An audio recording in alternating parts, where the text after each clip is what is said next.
Welcome, everybody, to Born Broke with Mike Hofarth. And today we have a very special guest, Darin Rios. Take it away, Mike.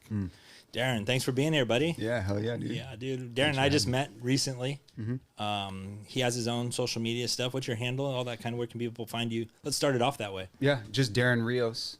Yeah. That's it. Cool. DARINRIOS. Yeah. Basically, I aspire to be like Darin here. He's got a big social media following, but he's here to share his story with us and see where we start and how we got to where you are today. Did one free job for the right person. My buddy, who I hadn't spoken to in quite a few years, but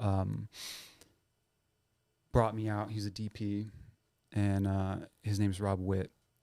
Incredible dude in DP, but brought me out on this job. He's like, yo, D, like, we're doing this like passion project for our friend Daniel Carberry, and we're gonna be out in the desert shooting for 12 hours, so come through.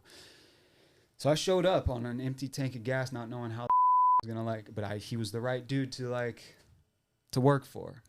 Opportunity. Yeah. And I had seen his work before, so I was like, yeah, hell yeah, dude. Like, and he saw some of my photography and was like, dude, what, like, come hang out, like, you know. And so that's all it really takes, you know, is somebody who's already plugged to see something in you to plug you, but also for you to put yourself out there in order to be chosen. That's a big one. Huge. Put yourself out there. That's number one. Because a lot of times, in my experience, it's putting you out of your comfort zone too. Like, you have to take that leap. Yeah, 1,000%. And so for me, one of the biggest struggles was self-promotion. Oh, you're gonna look like an arrogant asshole. You're gonna look like, what, you think you're good looking or something? Is that why you're promoting yourself? You think you're like this? You think. And then now it's to the point it's like, yeah, I think that. You got a problem with it? Like, what? Yeah. Right? Yeah. Like, yeah, I think I'm good at what I do. Yeah. Why is that a problem? Well, there's a difference between being confident and cocky. 1,000%. You know? 1,000%. And I think that people need to understand that.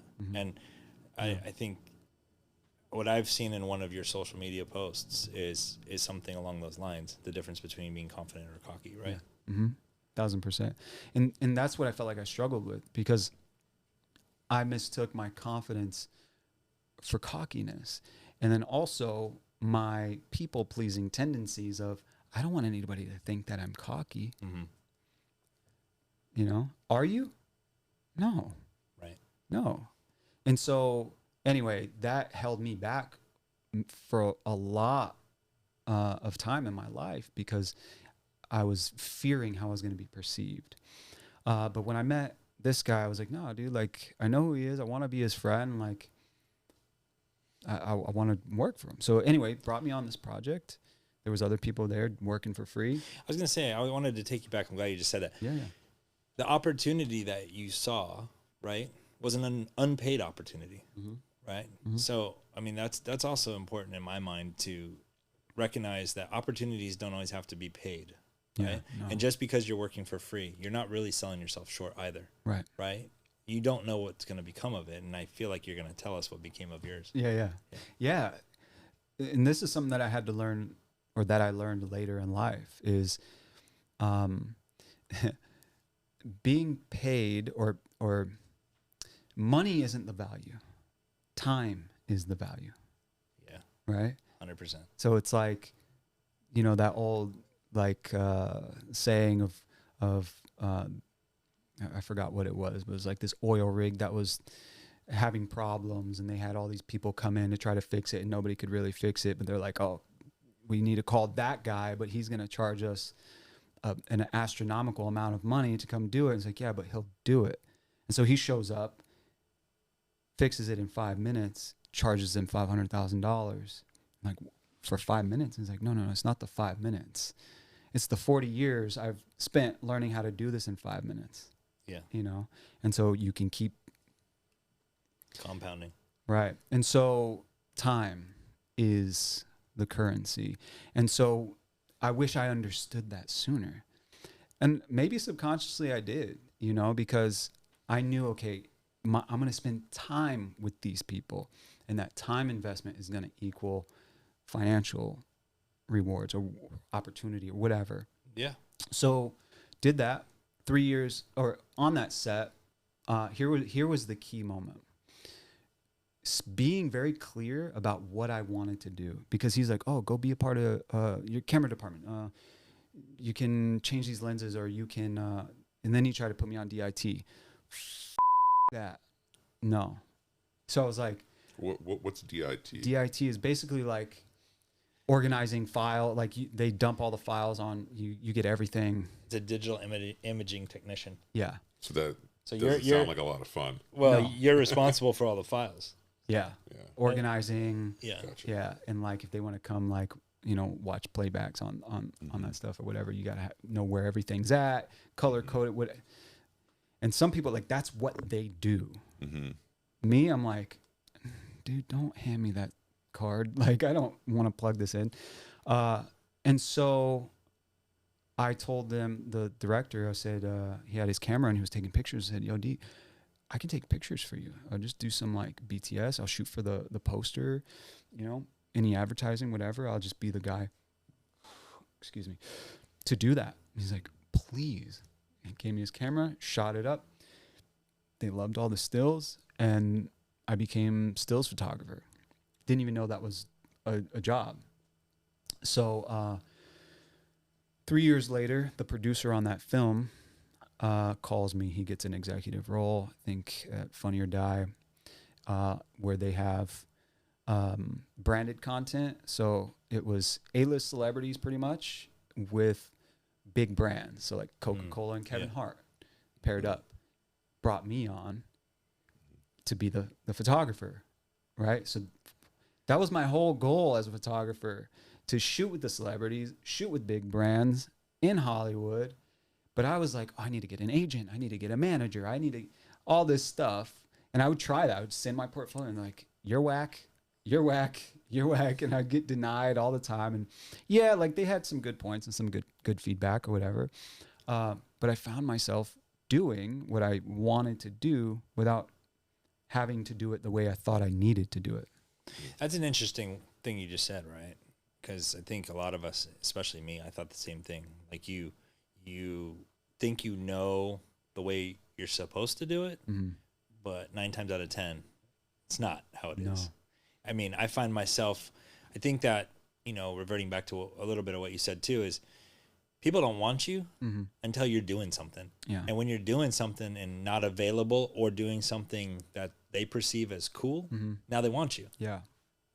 They don't really care if you're making a lot of money or not. They're just looking at what you're doing. Yeah. Yeah, they want to see movement. Yeah. Because I think innately people want to be happy. People want to, we're built for progress. And if we're not making progress, we're not happy. Whatever that progress is, you want to be happy, make progress.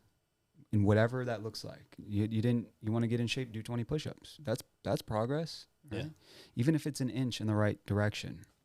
And so when they see somebody making progress, it taps into something. Oh, this guy's actually, or this girl's actually doing something. Okay, cool. And then, we can join forces, or we can do whatever. But whatever, it piques interest. So anyway, when I started shooting, it was funny because the night before, a friend of mine was like, do you know who Kevin Hart is? And I was like, I've heard of him. I think he's pretty funny. I saw like a skit online or something. And she's like, oh no, you have to see his special. It was like his first special. And I was like, all right. So she came over, watched the special, and I was like, how crazy would it be to work with this guy? That'd be so cool. And she's like, I know, right? He's so cool, blah, blah, blah. And she left, and the next morning I get a text from the guy that I shot that film with out in the desert. Hey, D, are you free to shoot on this Coke Zero commercial with Kevin Hart this week? And I said, you gotta be kidding me, dude. And I sent her that text, and she's like, what? You just said? I was like, I know. So I got to do that, and I was like, okay, this is so wild. And then I got on set, and that was a cool experience. And then I just was the go-to, Nice. And that was kind of the start of my career in that space, which is really cool because I wasn't attached to an agency or any management or anybody. It was just me. So if the agency or the creative directors or art directors or anybody needed to speak to me or get my perspective or opinion, they're just dealing with me. Direct, yeah. And so I thought that might be a problem. I thought that was a limitation, but they were like, no, like, what do you think about this concept? Because we're thinking about shooting it like this. And I'm finding myself consulting with these creatives at Coca-Cola and these like big brands, like asking, hey, what do you think we should do with this concept? Not even having a clue the value that I was bringing, all with this imposter syndrome, like, oh, they don't even know I don't have an agent, you know? Yeah. They don't even know that. If they only knew. All the while I'm giving them information that they're like, oh my gosh, yeah, okay, let's do it like that. Like, you know, and so that imposter syndrome, that was so insidious. Like, I didn't even know it was there. And I'm like finding myself in these rooms giving advice to the biggest names and biggest brands in the world with my $600 camera, right? That's awesome. Like, that's so amazing. I love it. And so this is why I like this podcast. Yeah. It is. Yeah. Just no, it's like, great. I can relate to some of that. I just love it. I love it because I know exactly what you're saying. Like the biggest brands out there that you know, quote unquote, idolize and wish you could interact with. And you have your $600 camera and you're like, why are they taking my advice? Yeah. That's weird. Yeah. Have you had an experience like that? My everyday life is that experience. It's like, what am I doing here? Every day for me, I look at myself and I go, how much money do I manage? Do they know? Do they really know? Yeah. And somehow I feel like I'm faking my way through Hollywood. Yeah. But are you good at what you do? I guess I make people lots of money. Job's getting done, right? Yeah, job's getting done. And you know, so far so good. Let's knock on wood. Yeah. Keep And it going for people another like you, 10 obviously. years, 20 years. Oh, sure. That's it. Yeah. Yeah. Yeah, and that was the thing too. It was like in 2012, I was sitting in my 10 by 10 square foot apartment that I got after doing that clinical trial, and I was thriving on my 5Gs. Little did I know that shit goes by so fast.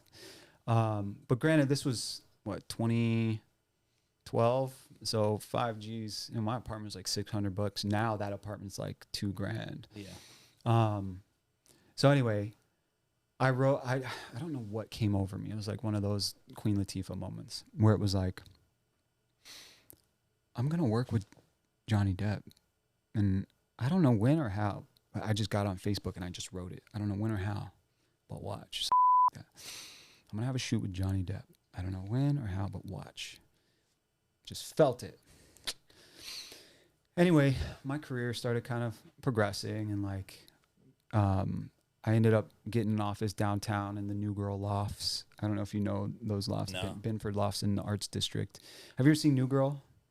I haven't. No? Okay. That show, she's got this loft in like New York or whatever. My office was like that loft in LA that I shared with some filmmaker buddies of mine.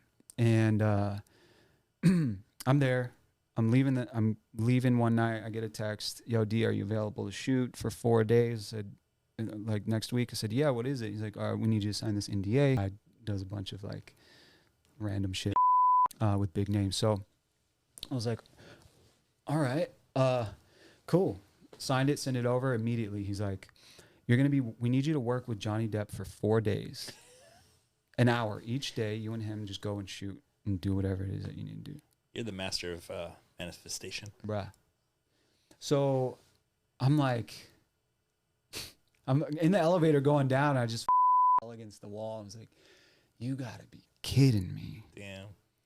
And immediately went to my Facebook 3 years prior, like found that screenshot of it. I was like, I said this.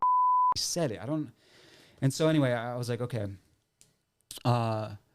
cool. Yeah, I'll be there. Right. And that was a whole other experience. So the day came.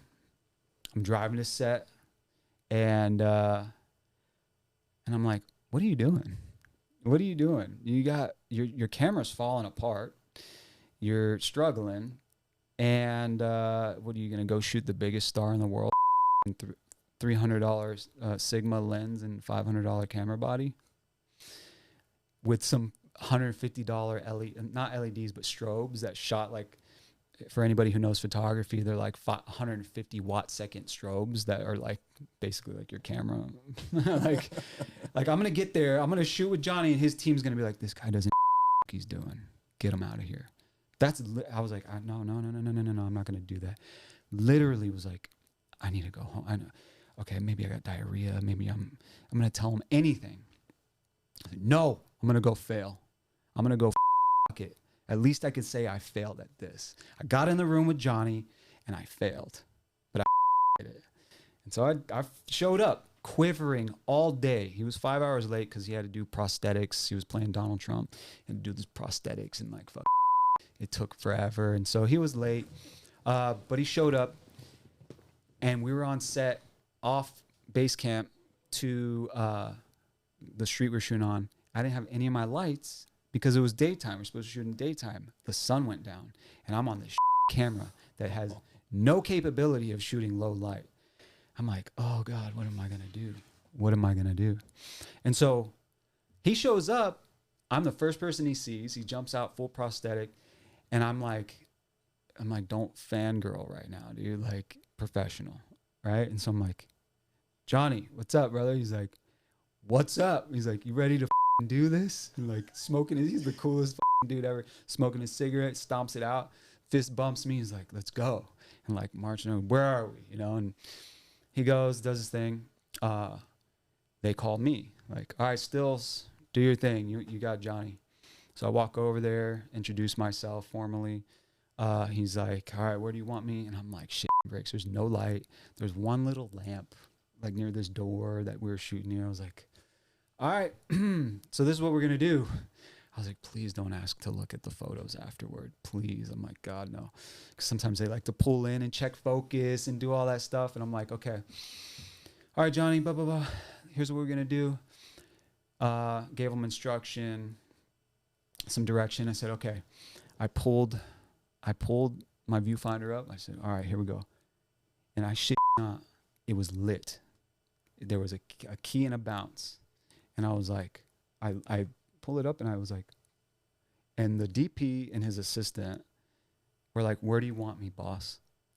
Like a movie, bro. Like, I was like, what? Like, it was so jarring because I was already mentally preparing for failure. I'm like, oh, fuck. Yeah, you were done. I was done. You'd gotten over it. Oh, yeah. I'm like, I failed. That's it. Here we go. Cool. Black. All just black. And I look, and it's lit.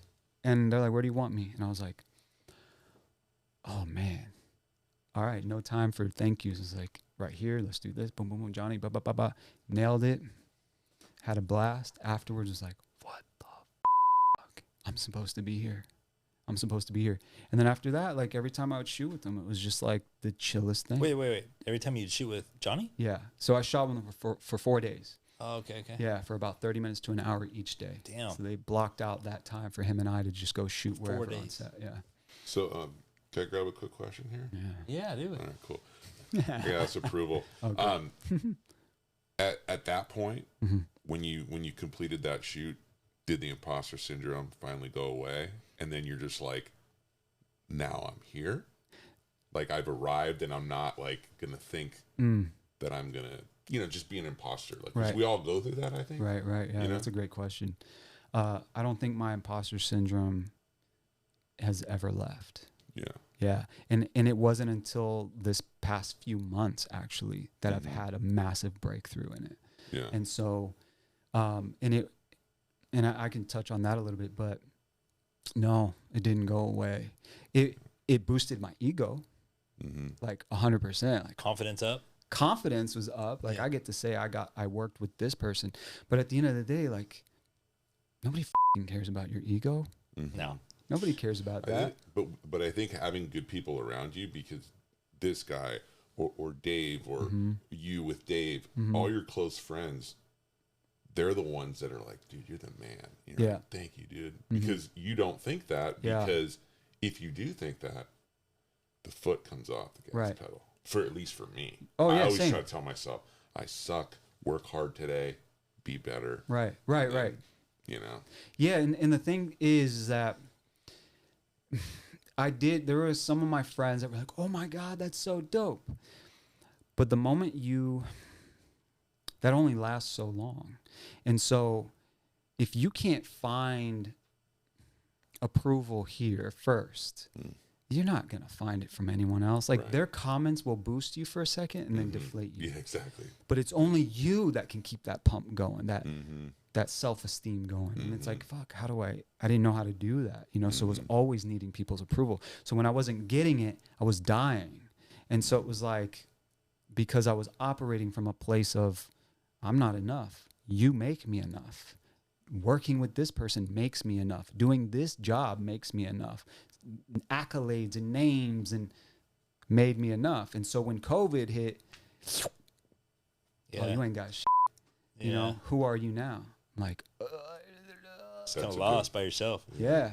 That's a good point. Like during COVID, a lot of people started creating content like crazy because there was nothing else to do. Yeah. They had a phone and themselves, pretty much. Yeah, 100%.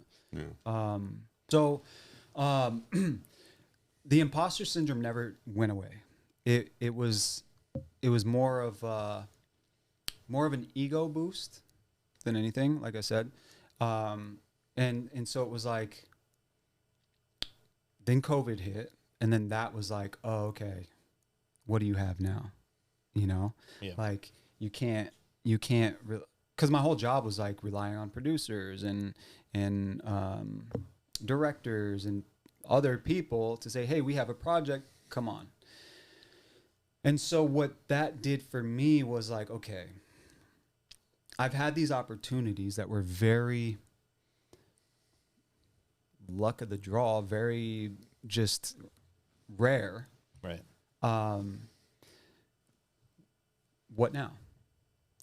It's like, you know, I remember I got to do this job with Usher one time, and I can't remember exactly what he was talking about in the room, but we were all sitting in the studio, and the way that he was talking about something was just so like, in my head, I'm like, bro, I used to wear the goggles, the do-rag, USHER. I was like, that. I was Usher. I had a U-chain, everything.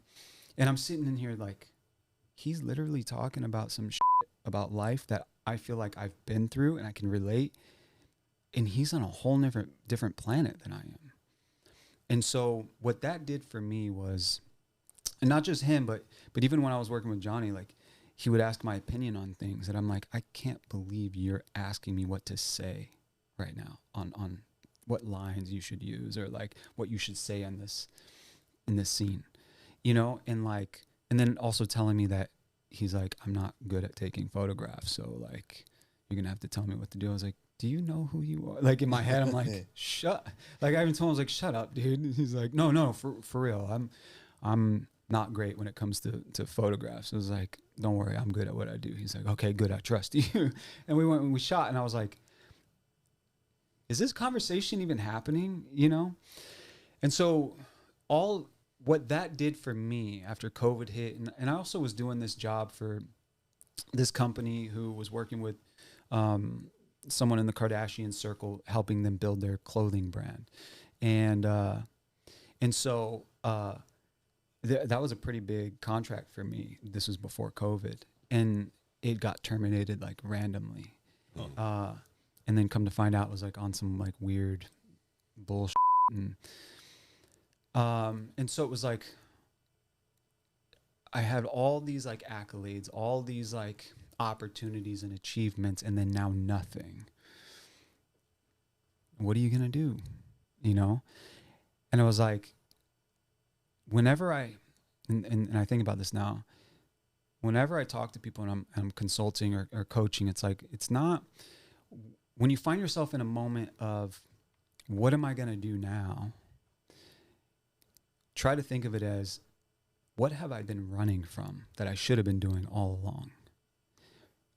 Because you've always had the answers. And so for me,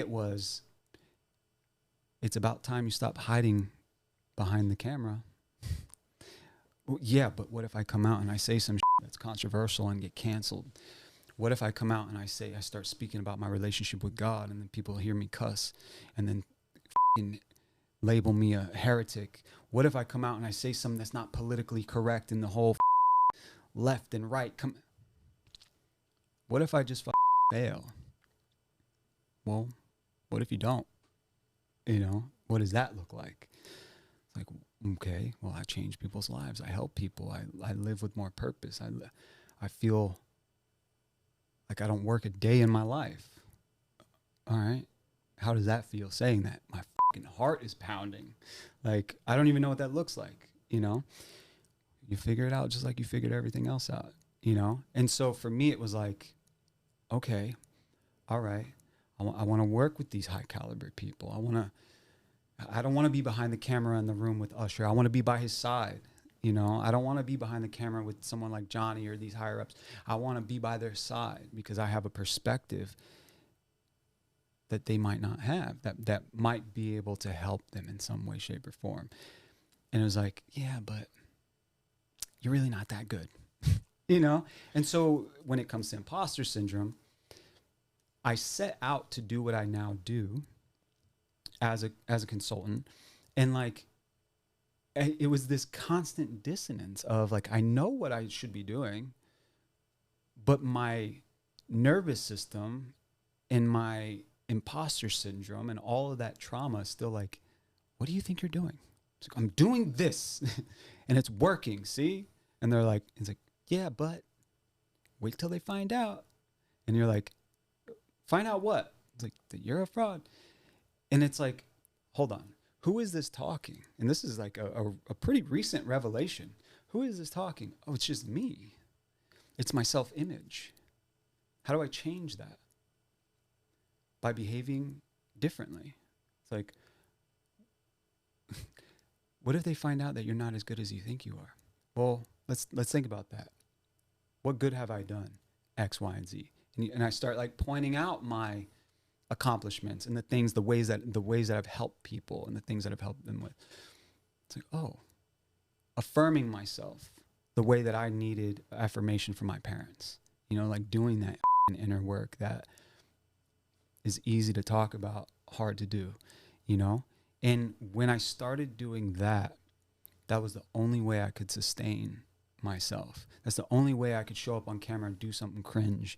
That's the only way I could speak my mind or stand up to an online bully who's like pestering people, you know, stuff like that, is because I got really good at affirming myself the way that I needed to. And so until, you know, recently, and it's so funny because my prayer recently was very much like, all right, God, what's next? I got across platforms like 750,000 followers. Cool. What's next? Like, what do I got to do next? And it was like, well, what are you afraid of and what have you been putting off? And for me, it was like asking, right? Like, I don't like to ask for things because I come off as needy. And, well, I got this guy back here saying, like, you're not good enough. So if you ask, they're going to look at you like, what the f- are you going to do for me? You know? Cool, you worked with Johnny Depp once. Or cool, you were a photographer. Or cool, you did, you know? And I'm already disqualifying myself. And so it was like, the only way I'm going to get through this is if I start treating myself like the person I've always needed, you know? And so my prayer was like, God, show me what it is that I need to do. What's next? And I had a conversation with my sister, and she came back in my life recently and was like being more like proactive about like being close with family and stuff. And I was like, I told her, I was like, dude, you were my biggest bully. Like, and not in like a condemning way or anything. We were just talking. I was like, you f***ed me up, dude. And she's like, really? I don't even remember. I was like, yeah. You would like call me outside to hang out with your friend Ava that I had a crush on. Be like, Ava wants to hang out with you. And then push me in some dog shit in my brand new Ninja Turtle jumpsuit. You know, like laugh at me in front of the whole neighborhood. Oh, man. And I'm like, yeah, you would do that. And humiliate me in front of everybody. She's like, oh my God. Like, she's like, I'm so sorry. Like, She didn't even realize, huh? Didn't even realize, you know? And like, pull me out and be like, hey, Darin, come, we're going to play house. You know, you get to kiss Ava, or like, you know, you get to be the dad, and dump a gallon of water on me from like the roof, and just crazy shit, you know, and like humiliate me as a kid. And so I told her that, and she's just like, I am so sorry. And I'm like, yeah, I mean, you don't have to apologize now. I'm just letting you know, like, it came from you. Yeah. Bitch. No, I'm just kidding. And no, me and my sister are good friends. And she's like, I'm just so sorry. And we were talking. I was like, she's like, you know, what's next? And I was like, dude, I'm struggling with like X, Y, and Z. She's like, you need to get over that, Darin. She's like, you're so good at what you do. Like, it's crazy. Like, I know you can be somebody. Like, you're already being somebody. Like, if you really get past this thing and stop like doing this and this, like, you can really do it. And I'm like, I felt like my fucking soul unlocked. And I was like, oh, I needed it from you, my bully. Not my dad, not my mom, you, my influence. And I didn't even realize that my brother and my sister were my biggest influences. And to be better. Be better, correct. Right? And so it was like, I got my like bravery from my brother, a bit of tenacity from my mom, and my sister. I needed her approval to be cool, because she was like the cool one, you know? And so I never got it until fucking 37 years old. Wow. You know? And so it's like, feel good? I don't know if that's, I guess, yeah, but I think the word is like,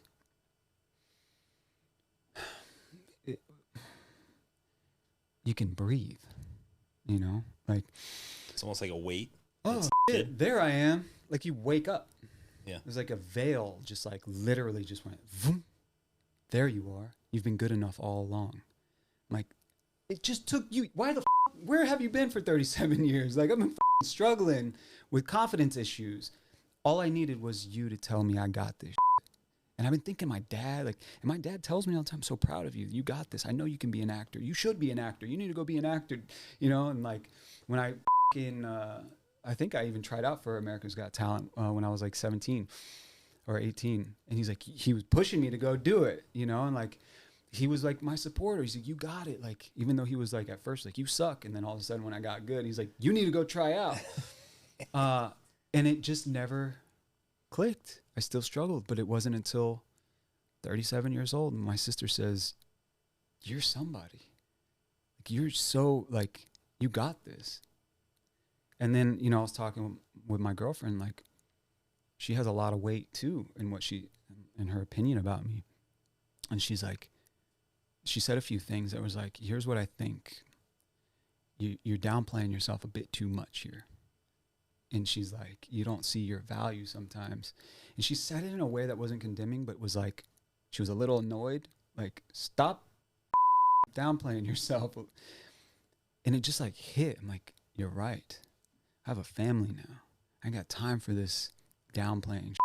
And then I had that conversation with my sister, and it just was like, my girl unlocked it, like loosened it a bit. But when my sister said that, it just was like, oh, there I am. There I am, you know? And so does it still happen? Yeah. Like, I have conversations with people almost daily where I'm like, should I have said that?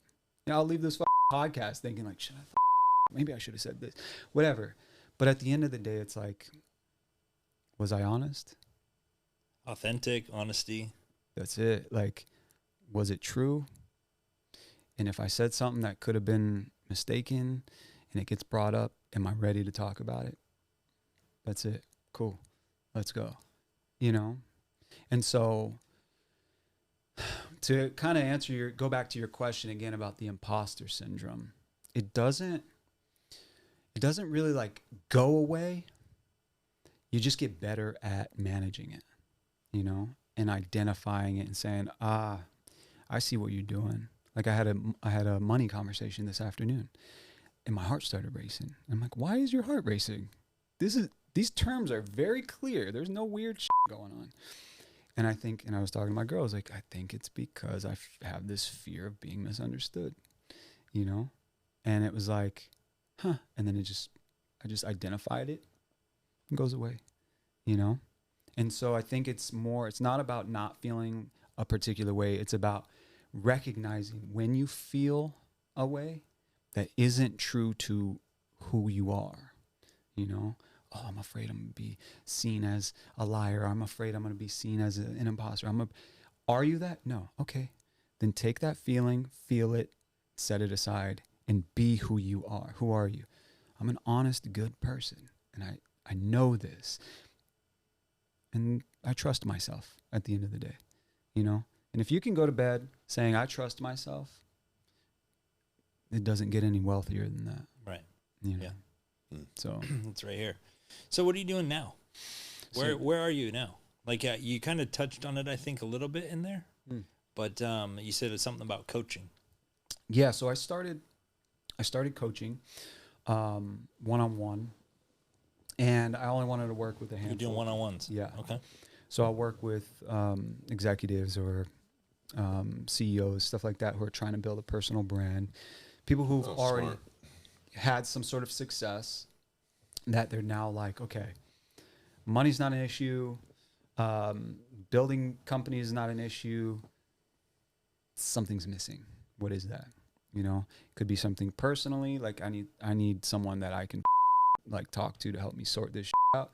And then not just that, but like creatively, you know, it's like you can get so used to doing something that it becomes monotonous, and it's like, how do I break out of this and like expand what I'm trying to do? And so it's like, okay, coaching, yeah. But now it's more evolved into consulting. So it's like, cool, yeah, I'll come on, we'll do the mind stuff, but also what are you trying to create, you know? And being kind of that extra creative mind for these high performing, you know, individuals. So it's sort of like what you said, you know, when Johnny was asking you, hey, what do I say? Or what do I do? Or where do I stand? Or Usher, what do I do? What do I say? It's a little bit along those lines, right? Am I incorrect? Like, very much so, yeah. Yeah, but you're just taking it to the next level and really honing in on your clients. Yeah, and it's the work that I do is very like intimate. So it's when I'm there, like I'm in your life. Right. You know. Right. Now, how do you farm for these folks? I mean, I know that you have a huge presence online on social, I guess, right? You said 750,000. Yeah. Do you find a lot of people coming to you through that channel, through those channels? You do? Okay. Yeah, it's really interesting because I don't really fish. Like I don't really like intentionally market what I do, because what I do is so unique that I can't be like, are you looking for a coach? You know what I mean? Did that come through?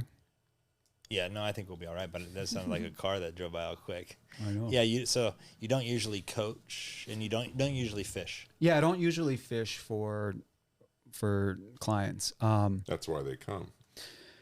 It's a weird paradox, dude. Yeah. It's fucking terrifying because you're like, any day now, right? Yeah. It's a trip. I'll tell you a story. I don't even know if these guys know. Since we started this, which was 12 weeks ago, 13 weeks. Yeah. I mean, obviously there was planning and thought and a lot of things you said, like being scared and like, like I told these guys right before you arrived today to do this podcast, they were saying, oh, what if we did this or tried this? And I said, look, cat's out of the bag for me. Like I was the most scared when we released those first couple. Yeah. And now I'm like, whatever you want to do, let's try it. Yeah. But anyway, since we started this and we've been releasing, we're not trying to get any coaching things, but I guess I mentioned that in an episode that we released, and I had my first person reach out to me, and I actually spent an hour with them this past week. How was it? Intimidating. Love it. It was a trip. Love it. It was a trip because it was somebody that wanted to talk to me about their financial situation because they need to make different they have a lot of change going on, right? Yeah. So as they were looking for direction, I believe, right? So it was a lot of them downloading where they are and where they are and what they have, and then kind of quickly trying to put that puzzle together to give them, what I would do with my own financial direction, right? Yeah. So it was pretty cool, intimidating. Helping them read the label from outside the bottle. Yeah. Kind of thing. Yeah, it's giving them reassurance that, you know, some of the things that they already had the right idea, right? Yeah. They just needed that push. Yeah.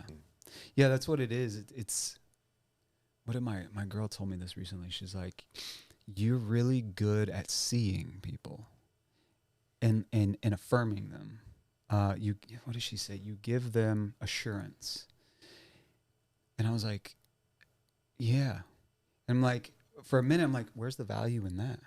Like, if I had assurance before I fucking started my journey out here, you know how much peace I would have had? You know what I mean? If I had somebody there to be like, nah, dude, like to just honestly, straight up tell me, you know, here's what you need to do. Here's what I'm seeing. And like coach me through that. Dude, I've been light years ahead, you know?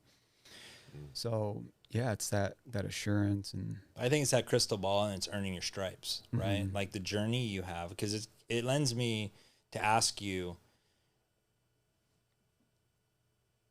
what about that 14-year-old kid that's out there that doesn't think they have the support or the whereabouts or the tools necessary to go forward with anything, that they're not worth anything? Or, you know, what would you say to that person or that kid out there that's starting off where virtually you started this whole journey with us? Yeah.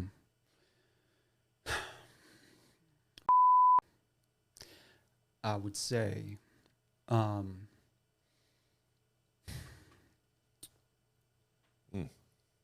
That was a good question. Yeah. I would say, oh man. Like they're looking to you. They're like, hey, Darin, I got nothing and nobody thinks I'm anything. Like, what do I do? Do I give up? All you can do is be brutally fucking honest with yourself and change when you're wrong and never fucking give up. That's it. Yeah. You will feel like giving up. Trust me. I got some dark places. Places that I'm like, it can't get any darker than this. And I'm like, oops, everything crumbles again. It's in those places that you find all of the answers that you need. But you have to be willing to look and not play the fucking victim of life fucking hates me. Because it's so easy to do that. It's so easy to blame everyone else for why you aren't where you want to be. In the moment you start doing that, you lose. You lose. Be radically honest with yourself. Take radical responsibility for your life. And don't ever quit. Period. Well said. Yeah, I agree. That's all you can do. You can't quit. You can't quit. You got to keep pushing. You got to keep pushing. I mean, a lot of the common stuff as I followed along with your story, which you didn't really talk about, but you were basically manifesting these things. Right. Yeah. You were putting these things out, like you said that you put on Facebook 3 years prior to work with Usher, right? Right. To me, that's a manifestation. Yeah. Right. You threw it out there, and 3 years later, it came to you. Yeah. In the way that I did it, and so the thing with manifestation, and we can go like in quantum level right now. Of course. The way that, in my opinion, reality works is through intention. And so at the end of the day, all we are is light. All any of this is light. It's light, right? Manifest in what we call a physical form. And so the way that if God is light and we are a projection of that light, right? We're an image of God in his likeness. And so if that's the truth and God is creative, you have to be intentional in order to be creative. Therefore, this light force is intentional by nature. Therefore, if we're that, we must be intentional with what we do and what we think. like earlier you were talking about, oh, I eat this candy bar and I think about the 1 gram of protein in it, and that's what I focus on. There's power in that, like for real. Like we joke about it, but there's real power in that.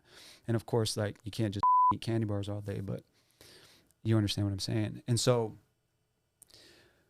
in understanding this as that fabric of reality, as I understand it, when I said that on Facebook, I'm going to do this, I did it with intention. Like there is no ifs, ands, or buts. And the intention never has a time limit on it. It's just, or a how. You just, boom, it's going to happen. How? Don't worry about it. You plant the seed, that's all you're responsible for. How it grows is not up to you. That's up to the laws of the universe that God has set in motion already. Your only job is to be a creator. You plant the fucking seed, God makes it grow. You plant the seed, God makes it grow. The universe, whatever you want to call it. I say God because he set the laws of the universe in motion to do that. And so it's all the same. And so when we manifest something, there has to be intention behind it. I'm going to do this thing. How? Doesn't matter. I don't know how. Don't let the how keep you from the proclamation, the manifestation. It's not your job to figure that out. If it was, then we wouldn't. God is a relational force, being. And if we are all, we know how, we know when, we know why, we know it doesn't, why do we need, there's no relationship there. And the fabric of reality is, as these quantum physicists describe, is a relationship of some sort of relationship of energy, right? And so the way that it interacts, it's the way that we interact as human beings, it's the way that we interact in life. And so you put it out and then you trust that the relationship of energy that you are a part of will bring it forth. That's it. Yes, do the work. Yes, show up. Yes, keep your eyes peeled, stuff like that. But don't control. Just be curious. Show up and be curious. That's it. Yeah, show up and be curious, and everything's an opportunity in my mind, right? Right. I rarely say no. I love that. I often say yes. I also think I want to ask you, did you understand intention as you were growing up? No. I think it was just blind. I think I didn't know. Granted, I was still shaving off all of that Western Christianity of manifestation. That's demonic. Law of attraction. That's not biblical. Stuff like that. Mm-hmm. And so, yeah, I had no clue. I was still kind of purging myself of that toxic Christianity stuff, Yeah. Until I had a huge existential crisis during COVID, or I think shortly after COVID. Careers shot, no real opportunities, no anything, and this transformation period was happening. And I had these quite a few of them actually, existential crises, where I was I need to really figure out what's going on here. And it got down to that quantum physics, studying what is quantum physics? What is reality? I'm what's a cell? What makes a cell? What makes DNA? What makes that? What makes an atom? And then just piecing it all together. And how does that correlate with everything that I know about the Bible? How does that correlate with my experience with God, my experience in life, and just getting to the core of quantum mechanics or physics and applying that to life, everyday life, yeah. And even that was oh, this is all a dream. You know what I mean? Yeah. To where it's fuck, gives you anxiety, but coming to peace with that, being oh, but it's a dream of a loving creator. And I trust in that, as an image of that. If this is all a dream, fuck, I wake up, I'm good. Because if I'm a part of that loving force, I ain't got to worry about, you know? Yeah. And so for me, that was, that's what gave me so much peace. It's like I had to go to hell to find peace, you know? Yeah. And it was like, not everybody has to, I guess, but I did, because I was like, wait, hold on. I thought I had all this figured out, but clearly it's not working, because I'm at rock bottom. What am I doing? What am I running from? I was running from all sorts of stuff, you know? And mostly it was, I was running from being myself. Yeah. I was like, I can paint. I'm a fine artist. Like, I'll paint some murals. I've done it. You know, I'll shoot a whole campaign. I will design anything. Like, I will make your t-shirts, and I had a whole fashion line. I did all this stuff, all these things. I will write your music and produce it and all that. But what about you? Will you tell the world who you are in your story? Or are you too afraid to be labeled a heretic or a fucking fraud or a phony? You too afraid? It's like, yeah, because what if I am? It's like, are you? No. Then shut the go play. Go do your thing. Go do your thing. Yeah. Because at the end of the day, it's like, it's not about you, Darin. It's not about you. What do you think? You got some fucking swag? You got some fucking, you speak well, you're charismatic, you're all this stuff. Cool. But at the end of the day, it's not about you, dude. And it's like, God's like, it's about what I am doing with you. So show up so I can show up. Yeah. You know what I mean? Mm-hmm. And it's like, yeah, but I cuss. You cuss in prayer all the time. Why are you going to cuss in conversation with somebody, you know? Like, right. And so at the end of the day, yeah, that's really, I lost your question, but that's the nuts and bolts of who I am and why I do what I do. And thanks for sharing that, man. That's awesome. I mean, would you change anything? If you could do it all over again, what would you change? Or would you change anything? Yeah. Yes and no. I think about this often. I wouldn't change it because of who I am now, but I would like to see who I could have become if my parents were who I needed them to be. Wow. Okay. But now I have a daughter, and now Congrats, dude. Now I get to do that for her. How old's your daughter? 15 months. Awesome. That's so cool. That's gonna be fun, dude. Yeah. And so I'm like, she's already her personality showing, like her confidence, the way she behaves in public. Like, I got dad, I got mom. It's just like, nah, that's it. And that's why I only want to work with a handful of people every year, because I'm like, I spent my life trying to build and work and build and work. I want to spend time with my daughter. I want to spend time with my family, and I want to make I want to do impactful work. Good for you. Like, that's awesome. That's it. And when I die, watch my TikTok videos. You know, it sounds like you're in a good place, my man. That's awesome. Yeah. That's awesome. I mean, I loved your story, dude. Like, Thanks. I'll thrive on this for a while, for sure. Yeah. Like, it's really good to have you in the studio. It's really good to hear this. I think it's really good for people at home. Yeah. You know, whoever tunes in, and I hope they tune in for the whole thing. Yeah. You know, you might have to watch it in chunks, but right. at the same time, I think there's so many diamonds in there. Like, and you speak, I mean, everything you say, like, I just want to hold on to and be like, oh my God, how did you say that? I'm going to watch it 100 times myself. That's so it's so good. Yeah. It's so good. I don't know where to go unless you go. I don't want to interrupt you. If you have more to say, please. Mean, I was just about to say, like, that compliment is so appreciated, because I never thought I was an eloquent speaker. I mean, like I said, I'll go home and be like, oh, I could have said it like that. I could have said it like that. But like, even when we first met, you're like, you said that I was an eloquent speaker. I was like, people tell me that. I don't feel like I am. When I hear other people speak, I'm like, God damn, they're educated. I don't even have a high school diploma.